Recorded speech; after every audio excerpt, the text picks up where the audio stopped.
This is Nandi, and it's been almost a month since I got really devastating news. It doesn't get easy. It doesn't get better. I guess you just learn how to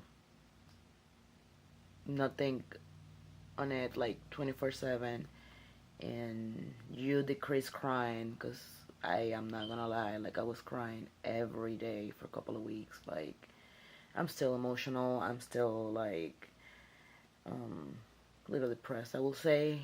Um, but I am not gonna give up.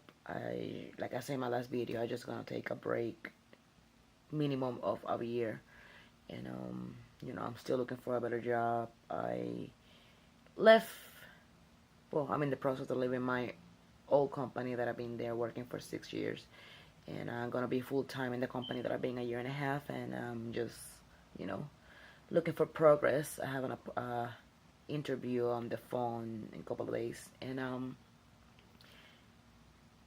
it's just so hard because it's been for so long trying this, and still I haven't success and get a baby. That's the main point. Get a baby and be a mom, be a good mom. That's what I want to do, and that's what I'm gonna be. I wanna be, but I gonna tell for you guys or for anybody that have never experienced infertility that it's not okay. It's not okay to tell somebody that is going through infertility that it's okay, that they are better off. And I guess the people don't do it on purpose. I guess people just trying to make you feel better, but by trying to make you feel better, they just say these things that doesn't make sense. I've heard so many things, including the most famous. I think that everybody that going through infertility, the most famous thing is just like, why you just don't adopt? Adoption is expensive and hard. It's more expensive than IVF. It's more expensive than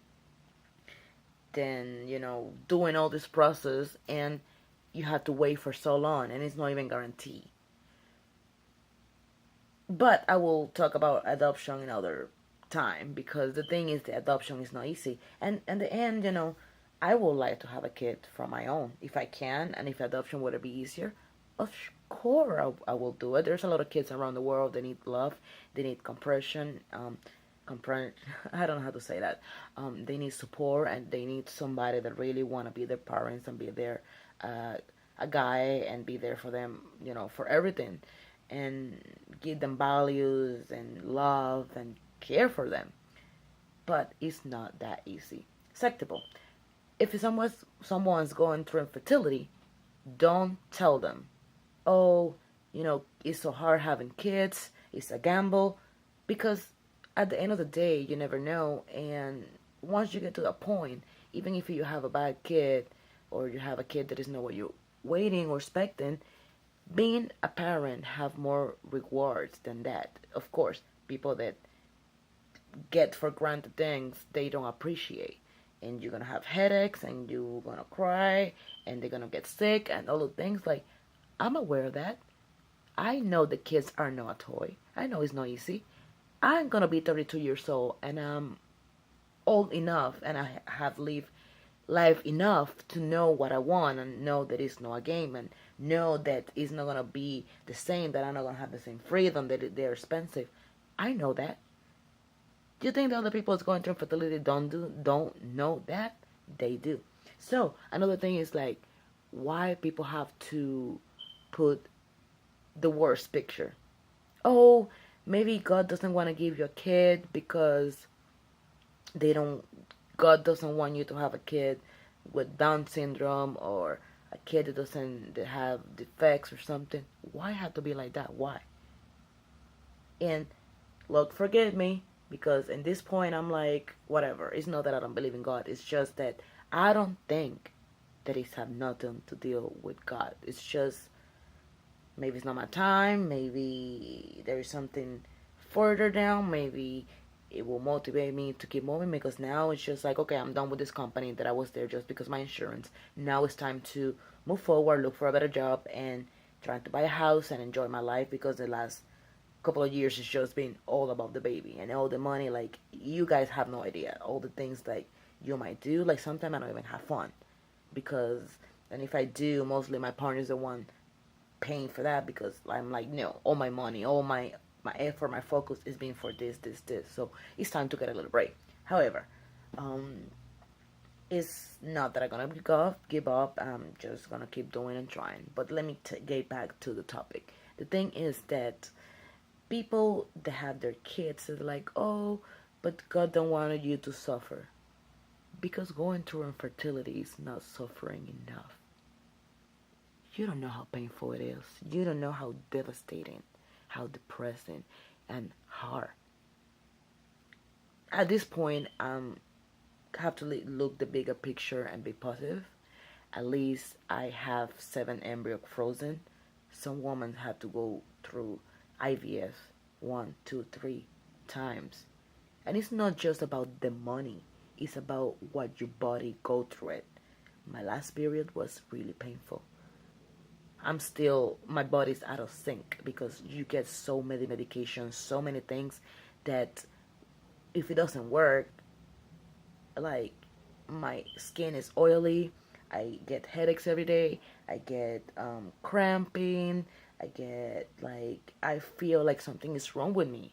Like my body is not okay. I have to detox myself and clean all this because all these medicine hormones that they give you are man made. And even though they're supposed to be, the simulation of your body, if your body is not trying or is not in the point to get pregnant, you just have just this extra hormone, estrogen, and all these other hormones that, you get bad. Like, I won't have time enough to explain, like, for real. People say walk in my shoes. And I guarantee for you never been in during fertility, you maybe can't even walk 100 feet in my shoes. Just because you know somebody that have infertility, just because you have somebody that were trying, that doesn't make you capable. Or saying, oh, I know this. You don't know how it is. You don't know how we feel. Oh, another thing is like, oh, trying to enjoy life, trying to be grateful why what God gave you. You have this, you have that. And I understand that point. But that doesn't compensate. That doesn't make it better because if you don't have that mother instinct and you don't want to have kids, okay, that's perfect. I understand. But if you want that, I guarantee you that if you go through all this, it's because you want that more than your own life. You want that more than anything. You will give everything that you have and everything that you will ever fucking have just to get to that point because it's not just, oh, I want a kid just because I want a kid. It's something so deep that you are so passionate about it that doesn't matter what it takes. And every time that you fail, you get devastated, but you keep moving and you keep going. And then a woman's, I mean, not really because I haven't gotten that conversation with them. But if it doesn't happen, if you quit, do you ever really get content in life? I mean, I don't want